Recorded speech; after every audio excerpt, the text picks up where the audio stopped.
Halo Sobat Bisnis, kembali lagi di program Ramalan Saham. Wis, nih hari ini gue bersama dengan Mas Surya Halo. dan juga Mas Safian. Halo. Keduanya adalah jurnalis senior di Bisnis Indonesia yang kebetulan mengcover pasar modal. Hari ini kita bakal ngebahas soal pasar modal setahun belakangan nih, kaleidoskop lah intinya. Karena pas di awal tahun ini gue masih ikut pembukaan yang dibuka oleh Presiden Jokowi untuk pertama kali. Di situ dia bilang bahwa pasar modal Indonesia harus bersih dari praktik goreng-menggoreng. Wah, itu gue inget banget. Langsung mendapatkan polemik lah di antara pelaku pasar. Karena bagaimana pasar bisa rame tanpa adanya market maker. Sampai dengan Maret, pasar masih oke. Masih di kisaran 6.000 sampai dengan 5.000. Tapi setelah ada pengumuman pertama virus corona di Indonesia, pasar langsung crash hingga tembus ke 3.900. Seingat gua, ketika pasar itu sampai ke 6.000, itu butuh waktu sampai dengan 5 tahun. Itu dari 2015 sampai dengan 2020 itu sekitar 4.500 ke 6.000. Nah itu crash sampai dengan 3.900. Di sisi lain udah nggak ada market maker lagi.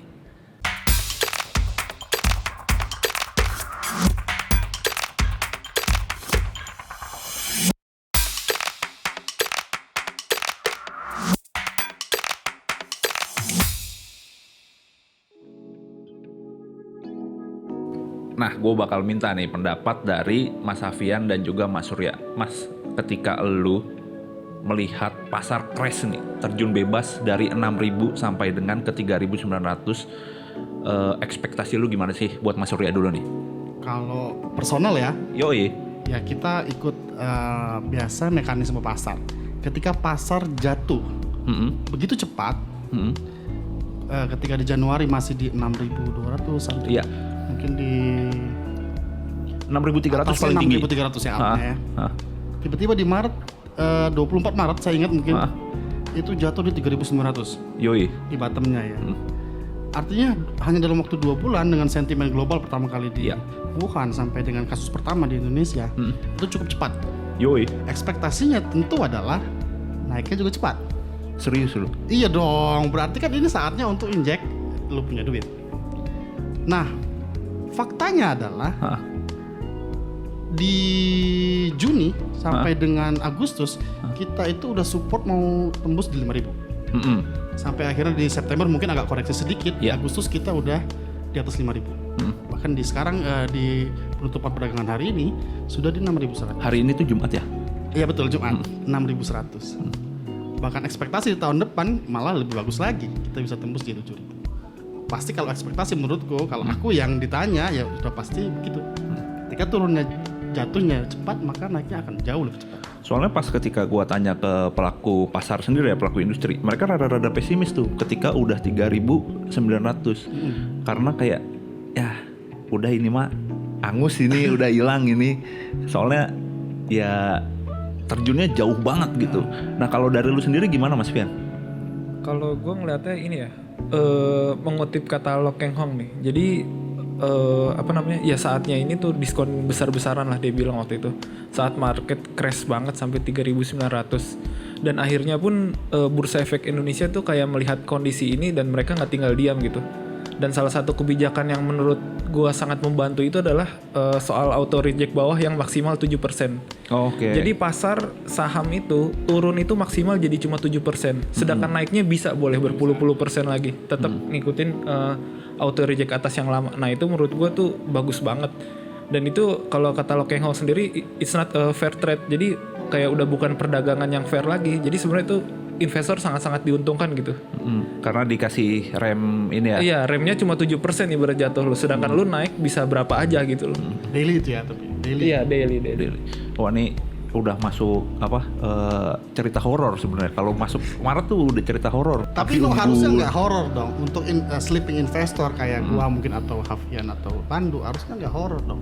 Kalau sleeping investor ketika lu bobo cantik di rumah ya peduli amat ya, sama di luar lagi ada badai. Iya. Iya, lagi ada kerusuhan atau apa. Ya gue sleeping aja.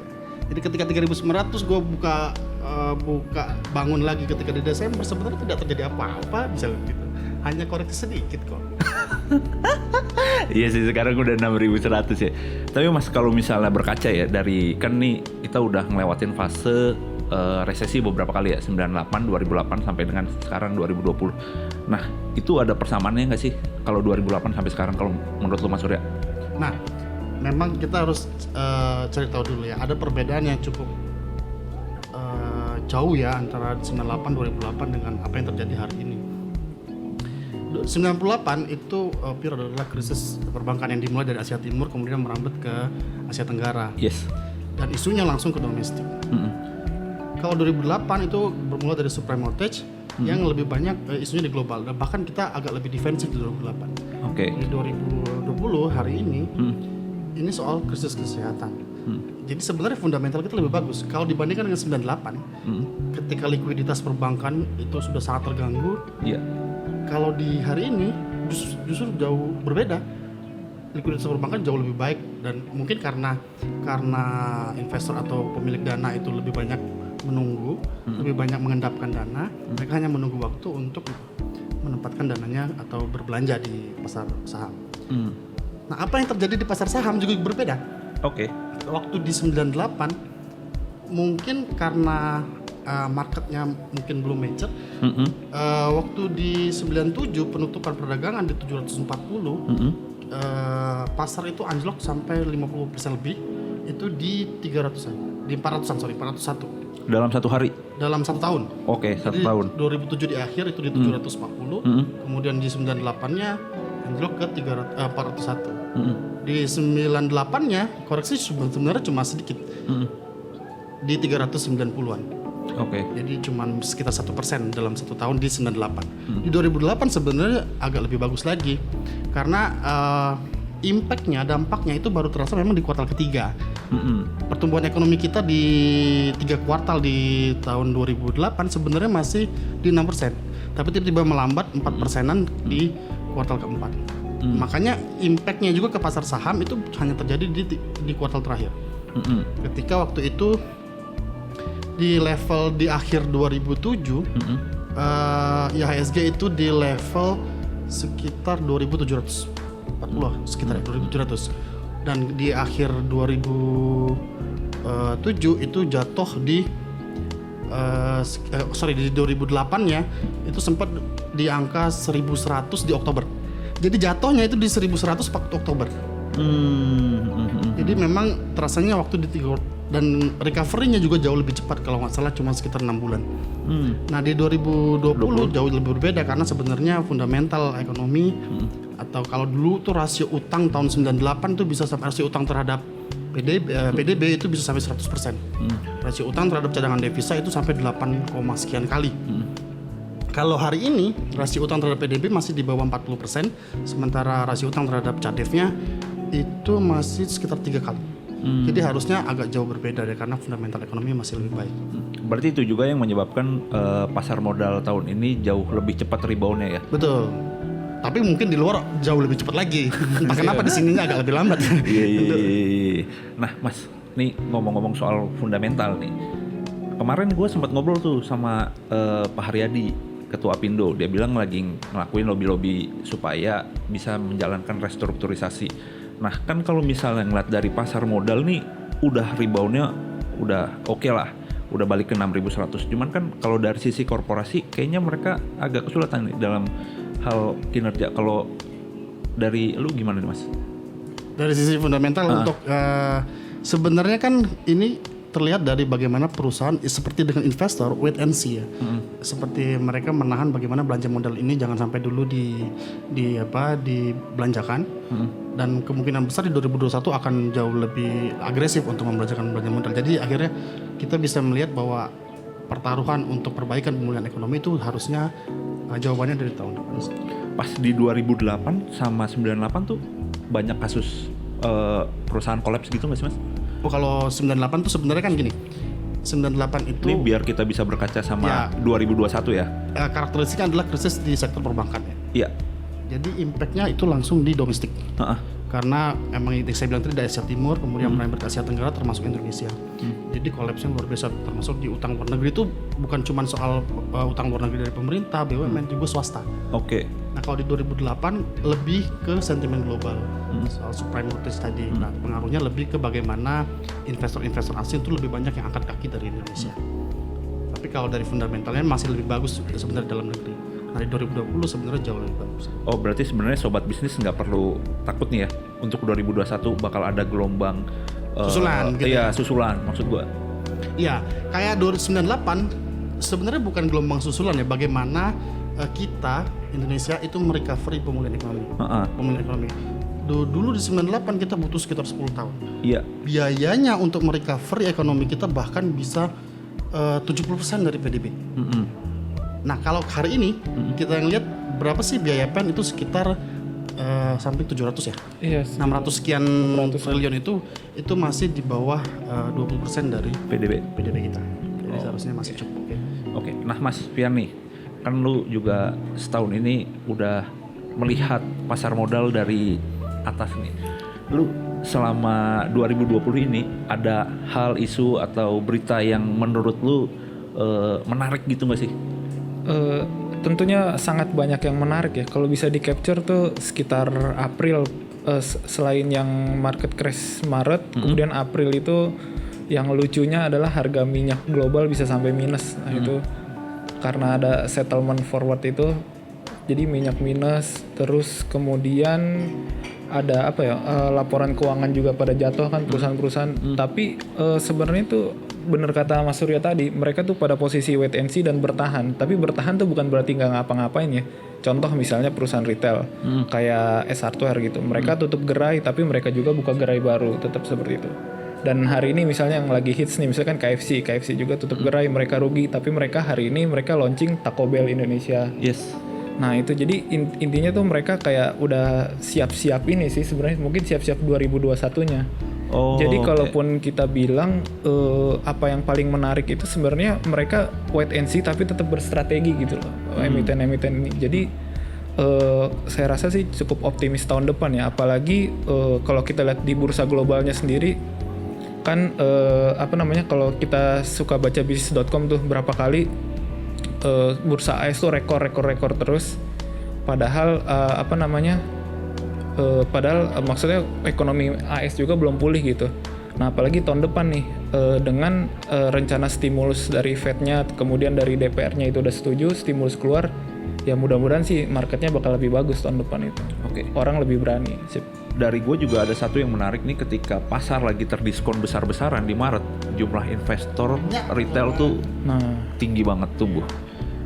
Nah, nih gue pengen nanya juga nih, dari investor-investor baru itu yang tumbuh, mereka biasanya baca apa sih untuk di bisnis.com di pasar modalnya?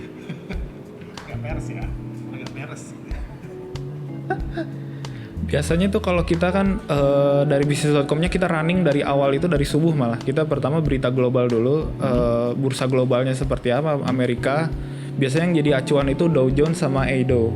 Oke. Dow Jones sama Edo itu yang jadi acuan. Kemudian pagi-pagi itu udah kita sajiin tuh rekomendasi saham dari berbagai sekuritas. Oke. Jadi dari ABC biasanya yang mereka mereka ulas itu biasanya lebih ke LQ45, biasanya sekuritas-sekuritasnya lebih ke LQ45. Ibaratnya saham-saham yang bisa dibilang kategori aman lah. Kategori aman. Seperti itu. Nah, dari pagi itu udah kita kasih itu dari jam 6 jam 7. Jadi mereka punya bekal untuk trading. Nah, selain itu untuk yang para investornya juga tentunya ada berita-berita komprehensif, misalnya soal ekspansi emitennya itu sendiri. Jadi mereka tahu nih portofolionya, misalnya Indika Energy. Oh, Indika Energy hari ini ternyata dia nggak terlalu fokus ke batu bara, dia ada rencana 5 tahun ke depan diversifikasi 50% pendapatannya dari non batu bara ternyata. Jadi dia udah tidak terlalu bergantung terhadap harga komoditas batu bara itu sendiri. Jadi berita-berita itu yang kita sajikan dari selama 24 jam, jadi investor maupun trader punya bahan untuk menilai investasinya seperti apa gitu.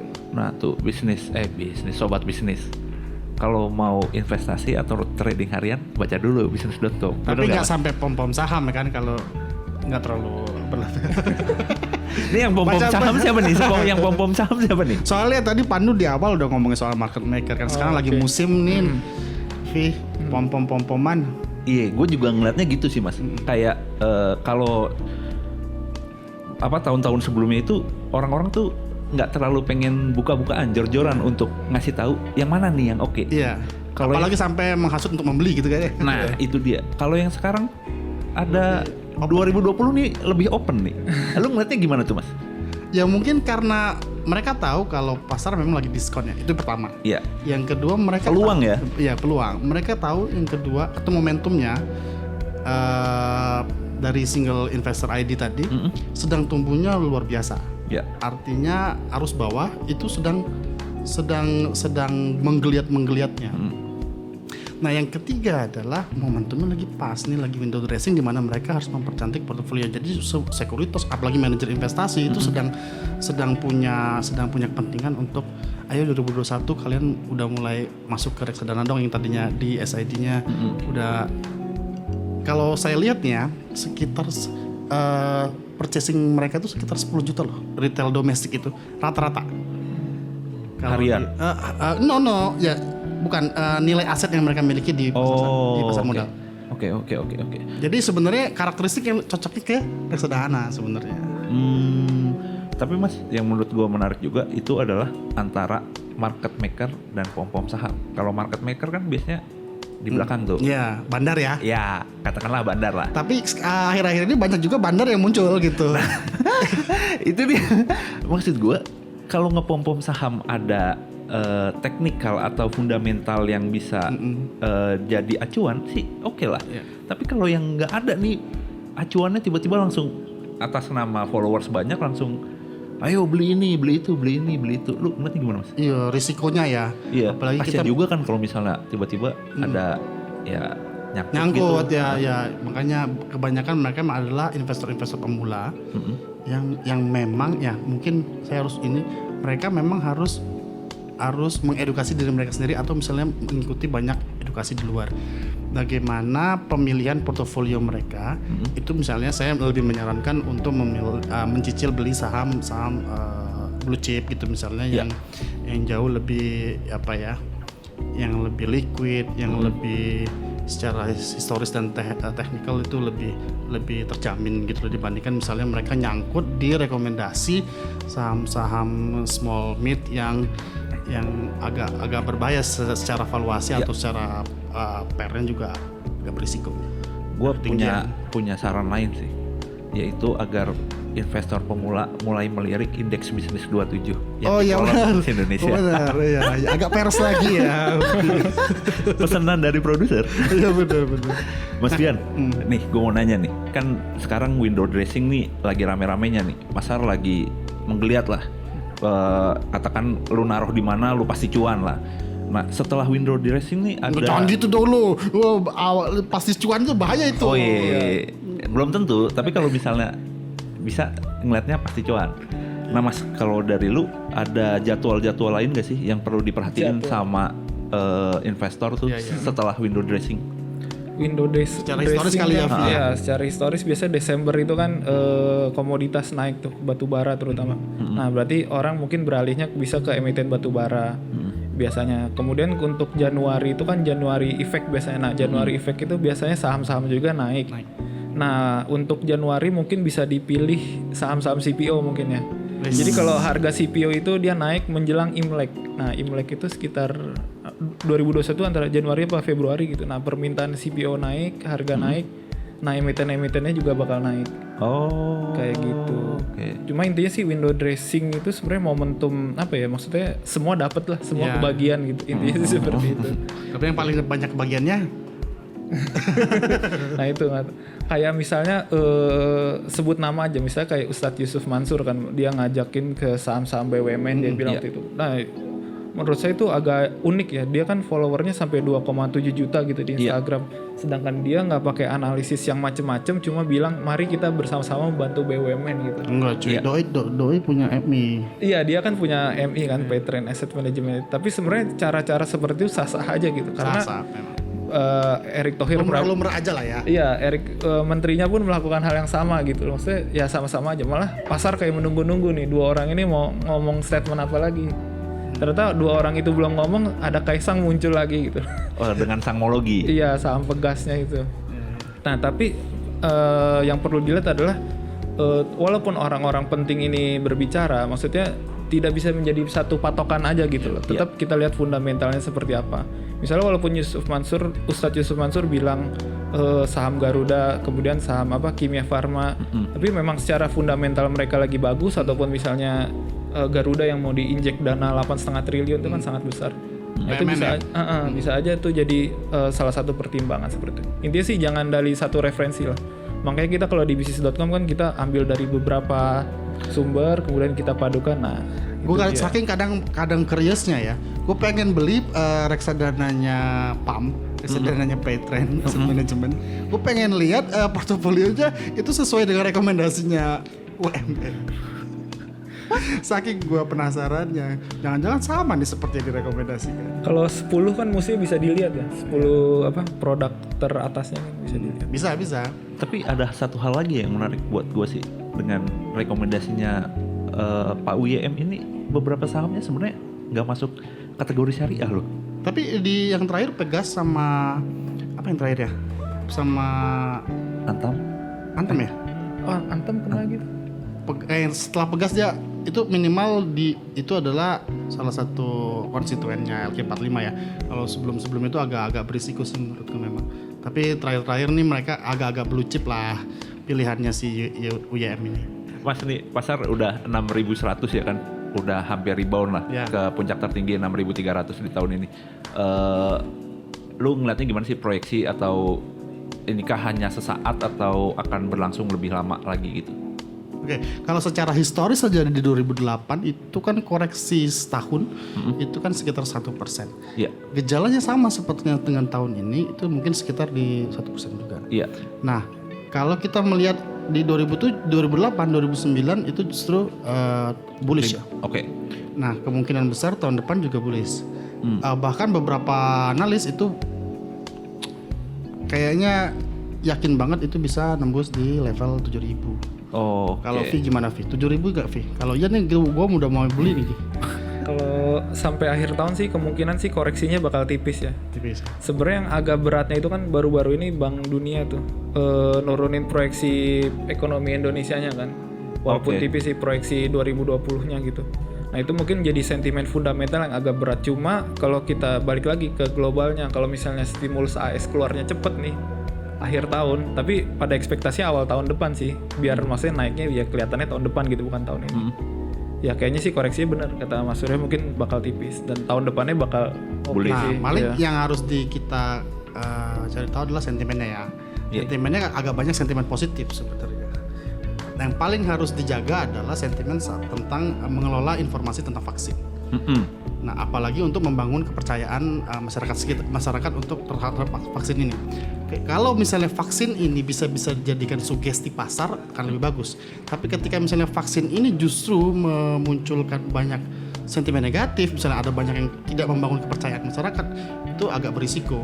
Karena sebenarnya dari sentimen lainnya katalisnya banyak sekali, misalnya dari era suku bunga yang sudah rendah ya, sekitar di 3,75%. Iya, 3,75. Kemudian dari omnibus law yang akan mulai diterapkan di tahun depan, harusnya menjadi katalis yang baik untuk pasar. Oke. Kalau vaksinnya dikelola informasinya dan membangun kepercayaan masyarakat.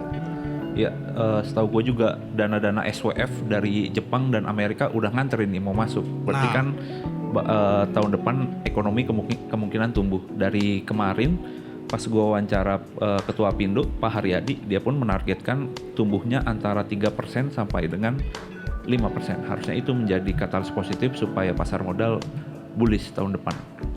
Dari lu gimana Mas? Nggak tahun depan? Iya sih, jelas kalau kita ekspektasi kan besar ya. Dan benar kata Mas Surya tadi, saya setuju soal vaksin itu ya. Pengelolaan informasi harus tepat, dan ibaratnya sekarang tuh masih simpang siurnya cukup deras ya soal vaksin ini. Nah itu maksud saya tugas pemerintah juga, maksudnya untuk agar ini diperjelas soal vaksinnya itu sendiri. Dan jadi untuk menjelaskan soal proyeksi ekonomi dan rencana-rencana pemulihan ekonominya itu lebih enak gitu. Jadi minim gangguan gitu. Sebenarnya kan vaksin ini kunci ya, ibaratnya untuk kesehatannya itu pulih, kemudian ekonominya itu pulih. Nah, kalau vaksinnya ini tidak dikelola dengan baik, nah ini akan bermasalah ke pemulihan kesehatan, termasuk pemulihan ekonominya juga gitu loh. Oh, Apalagi yang paling penting adalah komunikasi itu di delivery ke saluran media yang tepat sasaran, ke orang-orang pelaku pasar yang membaca medianya itu. Gitu misalnya. Iya. Komunikasinya disampaikan di media tersebut. Mereknya sebut dong. Oh, nggak usah. Bisnis.com ya. Iya. Oke sobat bisnis, jadi kalian tidak perlu ragu ya bahwa tahun depan itu kemungkinan pasar akan bullish lagi dengan adanya vaksin dan juga Omnibus Law serta dana SWF yang bakal masuk ke Indonesia. Nah nih Mas, terakhir nih, kasih dong satu tips atau trik kepada sobat bisnis semua supaya tahun depan tetap cuan. Kalau dari gua sih fokus aja di saham blue chip, di kapitalisasi besar, karena ketika pasar sedang bullish, maka kita ikut kebonceng lah di situ. Oke. Agak berisiko kalau misalnya kita menaruh dana di small caps ya. Dari dulu Mas Pian? Saya nambahin aja dari Mas Surya. Kalaupun mau masuk ke small cap itu emang naiknya jauh lebih besar ya. Resikonya juga jauh lebih besar. Nah itu harus dipertimbangkan secara matang lah. Dan itu mungkin untuk jangka panjang agak beresiko lebih tinggi. Jadi udah tahu kapan mau masuk dan punya target-target kapan harus keluarnya. Itu aja sih. Jangan terlalu serakah lah. Oh oke. Nah itu dia sobat bisnis. Masuklah di big caps. Yang kedua, jangan terlalu serakah. Saya Pandu, Mas Surya, dan Mas Safian. Sampai jumpa lagi di episode Ramalan Saham berikutnya. Ciao. Video ini tidak untuk direproduksi atau disalin oleh orang lain. Rekomendasi apapun yang terkandung dalam video ini mungkin tidak cocok untuk semua investor dan tidak boleh digunakan sebagai penilaian tunggal untuk investasi. Meskipun informasi yang terkandung di sini telah diperoleh dari sumber kredibel, tapi tidak dapat dijamin. Semua hak dilindungi oleh PT Jurnalindo Aksara Grafika. Perbanyak referensi dan selamat berinvestasi.